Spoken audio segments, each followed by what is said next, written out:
João Cancelo is officially a Barcelona player. How did Barcelona manage to seal this move? Manchester United have landed a new boss, and his name might shock you. Who's stepping into Amorim's shoes? Manchester City are in for Marc Guéhi. Will Pep break the bank for a defender? Ter Stegen said yes to Girona? Why is the keeper picking that club? Federico Chiesa heading back to Italy? Which team's ready to grab the Italian from Liverpool? All that and loads more in today's video. Smash that like button, and let's dive into the freshest transfer rumors.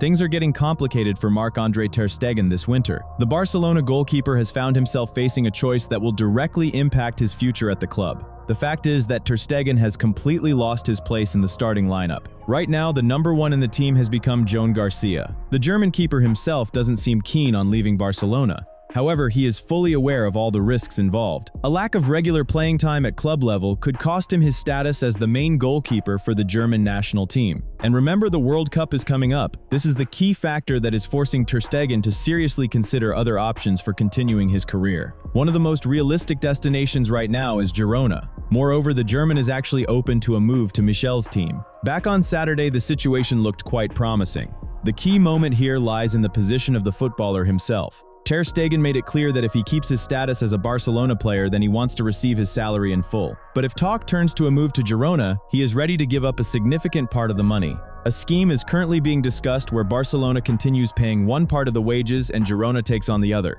A conversation with Michel has already taken place and Ter Stegen himself views this option positively. The Girona coach even publicly stated that he would be happy to see the German keeper in his squad. But at the same time, he immediately flagged the obvious problem, which is the player's far too high salary. Nevertheless, everything now points to Ter Stegen being ready to make serious financial sacrifices if all three parties can agree on a suitable formula. Barcelona, for their turn, sees a loan as the optimal way out of this situation, especially considering that Joan Garcia has already firmly cemented himself in the main squad under Hansi Flick. According to information from Diario Sport, the Girona management understands perfectly well that signing the Barcelona captain is an extremely difficult operation. The club is bracing for the negotiations to be long and drawn out. There is a probability that everything will be decided only in the final hours of January, right before the transfer window shuts. The position of Ter Stegen himself remains crystal clear in all this. He intends to use every chance, however minimal, to stay at Barcelona and fight for a place in the starting 11 until the very end. The main obstacle remains the financial side of the question. Girona has practically no free space in their wage bill right now, and the club cannot offer a contract that would cover even part of Ter Stegen's huge salary. Hopes that the departure of Dominik Livakovic would fix the situation were not justified. The Croatian is indeed looking for a new club, but at Girona he received just 300,000 euros. His departure frees up practically nothing in the budget. According to data from Mundo Deportivo, in the case of a January loan, Girona could only handle about 1 million euros of Ter Stegen's wages. However, for Barcelona, this is not a critical problem. The club is ready to make the captain's departure as easy as possible right now, even if they have to cover a significant part of his pay. The Catalans do not object to the option with Girona, despite the fact that they will effectively continue paying a large share of the money to the player. It all comes down to Marc-André's decision. He must choose between finding a club where he plays constantly to keep his World Cup hopes alive, or staying at Barcelona and risking the second half of the season as the third choice. Time is running out.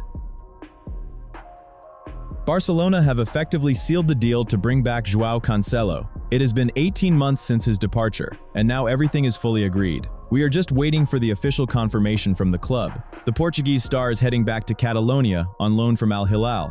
This is hardly a new story for Cancelo. In the 23-24 season, he already played for Barcelona on loan before being forced to return to Manchester City. Last summer, the defender was desperate to be back at the Camp Nou, but tight financial restrictions stopped the Catalans from getting the negotiations over the line. Luckily, there's no financial fair play on this channel, and subscribing is absolutely free. You do not need to activate any levers or sell TV rights to support the creator. Just click subscribe. Seriously, if Barca could register new signings as easily as you can subscribe, they would have bought Haaland by now. João eventually went to Saudi Arabia for 25 million euros. Things have changed since then. Mundo Deportivo and other reliable sources confirm that an agreement between Barcelona, Al Hilal, and the player himself is fully reached. Cancelo's return became possible due to squad issues. After Andreas Christensen's injury, ruling him out until April, the club found a loophole in La Liga regulations.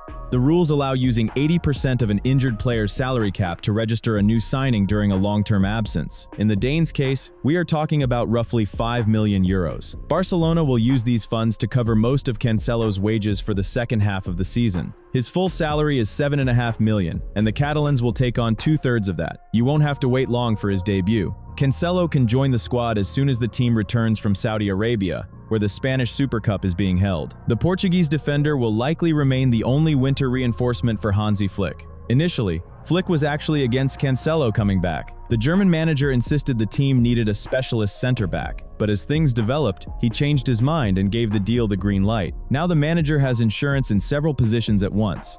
Cancelo easily covers both defensive flanks, which will allow Jules Koundé and Alejandro Balde to get a rest. If needed, Koundé can be moved to central defense. Eric Garcia can shift there as well. However, the main contenders for the two center-back spots for the second half of the season remain Gerard Martin, Pau Cubarsí, and Ronald Araujo. Cancelo himself was actively looking for ways to leave Al Hilal back in January. The reason is simple: a complete breakdown in relations with head coach Simone Inzaghi. The Portuguese player basically fell out of the squad and did not even make the list for the first half of the season. In this situation, returning to Barcelona became his absolute priority. For this move, Cancelo agreed to a serious pay cut. Additionally, the club will transfer 4 million to Al Hilal as a loan fee. Given Barcelona's current financial realities, this looks like a remarkably careful and calculated operation. Tactically, Cancelo's arrival is logical. All through the first half of the season, Koundé played as the main right-back, and his move to central defense was long overdue.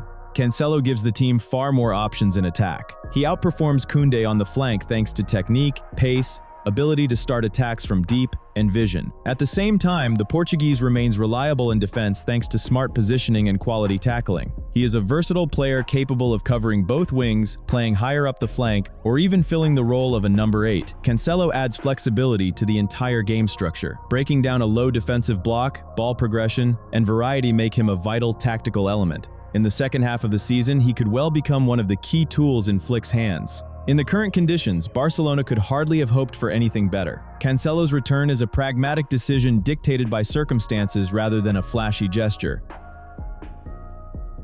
Manchester City have actually started working much harder on the transfer of Crystal Palace captain Marc Guéhi. This move is targeted for January. The reason is specific: injuries to two main center-backs, Ruben Dias and Joško Gvardiol. Originally, the plan looked completely different.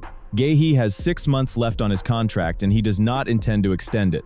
Until mid-December, the club and manager Oliver Glasner expected the defender to finish the season in London. Then in summer, he could leave as a free agent. Last month, City were on the list of contenders, but Liverpool were considered the main favorites then. They were simply the only club ready to pay real money in winter. Other European top clubs like Bayern, Real, and Barcelona planned to sign the player in summer for free.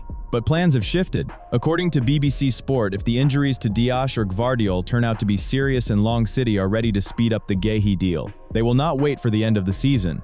Preliminary data says both defenders are out for at least a few weeks, and John Stones is currently injured too. The situation in central defense is getting really difficult. Yes, there is Nathan Ake, a good option for rotation, but Pep Guardiola has said many times that the Dutchman physically cannot play too often, and he has had to do it almost all this season. If Dias and Gvardiol are out for a long time, this is a direct threat not only to the Premier League title fight but also to prospects in the Champions League. Guardiola's team continues to battle for the title, but squad depth in defense is raising big questions. The problems are so serious that the club had to urgently recall academy defender Max Alain from loan at Watford. However, it is clear that Alain is just a temporary measure. Marc Guéhi is a completely different level of skill. He costs much more but is a finished player, needed here and now. Plus, he has great potential for the future. This is exactly the player Manchester City requires right now. Guéhi himself wanted to finish the season in London and make a decision in the summer in a calm setting. But if City come in with a really serious offer in January, the defender could well change his mind. Much depends on the doctors and their forecasts for Dias and Gvardiol. A delayed recovery will force Manchester City into concrete actions. The club is ready to close one of the most problematic positions in the squad this winter, without delaying it. Juventus have opened talks with Liverpool over Federico Chiesa. According to Fabrizio Romano, the Turin club has reached out to the Reds and are already discussing a move to bring their former winger back to Italy. For Chiesa, this makes total sense. Under Arne Slot, the Italian barely gets any game time. Right now, going back home feels like the most logical and realistic path for his career. especially since regular minutes on the pitch are absolutely crucial for him at this stage. Liverpool signed Chiesa in the summer of 2024, and that was their only signing that transfer window. That season, the team won the Premier League title straight away, in Slot's first year. But despite the team's overall success, Chiesa remained on the fringes. Both last season and this one, the Dutch manager uses him very rarely. Still, every time he's played, he's delivered clear impact. Chiesa showed quality and fight. He started the new season brightly, scoring the winning goal against Bournemouth. Fans asked multiple times to give him more minutes, but Slot's stance never changed. Given all that, January exit rumors were inevitable. Chiesa needs consistent playing time to keep real hopes of making Italy's World Cup squad. Interest from Serie A was always expected. Napoli and Roma have openly expressed interest in signing him. But the most surprising name so far is Juventus. The Turin side want their former leader back. Earlier reports suggested loan, but Romano hasn't clarified the format yet. It could be a full transfer. Returning to Juventus right now seems like a solid option for the player. Though as Romano says, the final say still rests with the English club. Liverpool know that losing such a versatile attacking player would definitely weaken their front line. Chiesa adds flexibility in attack. They might consider finding a replacement, though there's no sign of movement yet. Another scenario is possible too. Chiesa stays at Anfield until at least summer, then a final decision on his future comes after the season ends. As it stands, Juventus made the first move, Liverpool received the inquiry, and the next step is up to the English club. Real Madrid have made it known they're interested in Crystal Palace midfielder Adam Wharton. That comes from Spanish publication AS. The simple fact that a club like Real Madrid are watching him speaks volumes about his quality. Wharton's rise has been seriously quick, and he's now properly regarded as one of the most exciting young midfielders in the Premier League. He's just 21, but his journey into top-flight football over the last year and a half has been remarkably solid. Going from a Blackburn player to one of the most adaptable midfielders in the league happened fast. That's how he's seen across England now. So it's no shock that scouts from nearly every elite European side are keeping close tabs. As well as Real Madrid, Manchester City, Liverpool, Manchester United, and Chelsea in London are all still actively watching Wharton. Each of these clubs could jump in this year. The big teams know this isn't just some raw talent, but a midfielder who, right now, can handle multiple roles and deliver tough jobs at a high level. Over in Madrid, Wharton is being taken pretty seriously. This isn't just about backup options, but a proper tactical fit. Real's scouts view him as the perfect option to replace Aurelien Tchouameni. They're after a specific profile, someone who adds balance and control at the back of midfield, a solid first pass, and the ability to launch attacks from deep, slicing through defensive lines. Plus, adding a player like this could shift how things work in midfield. The club think that with someone like him holding things down, Arda Güler could push higher more often. That's where the Turkish midfielder makes the biggest difference. However, Real aren't the only ones treating Wharton as a key long-term target. Crystal Palace aren't under financial strain and won't let go of their main man on normal terms. He's on a long-term deal, and inside the club, he's seen as vital to their plans for the next few seasons. People at the London club say talks would only start if there's an absolutely outstanding offer. For Premier League clubs, the process is a bit smoother. Deals within England are usually easier to arrange with payment plans and performance bonuses. That kind of setup isn't usual for Real Madrid, so they'll probably wait until summer when the squad and budget picture are clearer. Wharton is in a tricky spot. Staying in the Premier League offers regular minutes and a defined role, while moving to Real Madrid involves stepping into a new world of pressure and competition. The next few months will bring multiple top-level offers, and his choice will shape his entire career path. Ruben Amorim has been sacked by Manchester United. It went down Monday morning, after 14 months in charge. And it wasn't just one bad result. This was a slow-burn conflict with the board over transfers. The tension had been building for ages and finally blew up. The final straw was Sunday's draw with Leeds. Straight after the game, Amorim told the scouting team to, quote, "do their job." Harsh words. Too harsh for the top brass. They took it as a straight-up challenge. The decision was made overnight, sacked by Tuesday morning. Darren Fletcher steps in as caretaker. But the club haven't settled on what's next. Jump straight to a new boss or wait till summer. If it's a short-term fix, Fletcher could see it through. Michael Carrick's name is floating around too. Quick pause. Friends, hit like or dislike this update. Every reaction counts. Cheers for staying active. It keeps the channel going. Now, if we're talking full-time hire, the list opens up. Oliver Glasner from Crystal Palace is right in the mix. He runs a 3-4-3, same as Amorim, but he's seen as more adaptable, ready to shift to 4 at the back when needed. That flexibility is a big deal inside the club. Other names doing the rounds: Andoni Iraola and Enzo Maresca, who's currently without a club.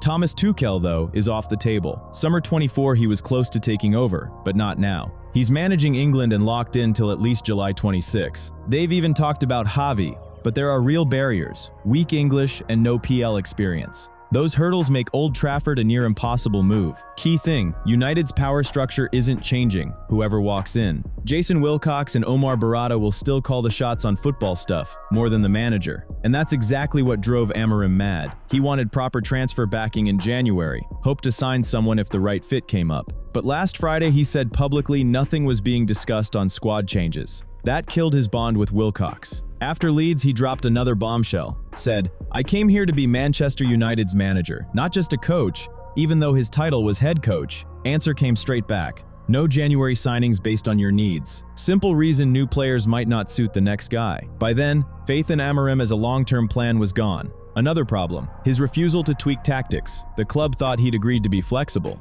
but once players got used to his style, he dug in on 3 center backs. That worked at Sporting, and he kept saying he wouldn't change. The club stands firm. They argue he got full support and around 250 million in spending since day one. Stress that summer plans were signed off by him, including buying 3 forwards, not 1 midfielder. He got the job November 1st, 24, contract till June 27, plus an extra year option. The stats, however, tell a different story. Under him, United finished 15th, worst in PL history. Back in October, Sir Jim Ratcliffe stood by him, saying give him 3 years. Now all that's changed. Per The Telegraph, Oliver Glasner is now the main favorite for United's job. The board rate his Crystal Palace work highly. His name is buzzing in meetings. Roberto De Zerbi's also in with a shout at Marseille. Summer 24, he had interviews when Ten Hag was on thin ice. The Italian would return to the PL, but right now Glasner feels like the frontrunner, though Crystal Palace will fight to keep him at least till summer. Amorim's time at United ended fast, not just due to form, but because of 2 clashing visions for running the club that couldn't be reconciled.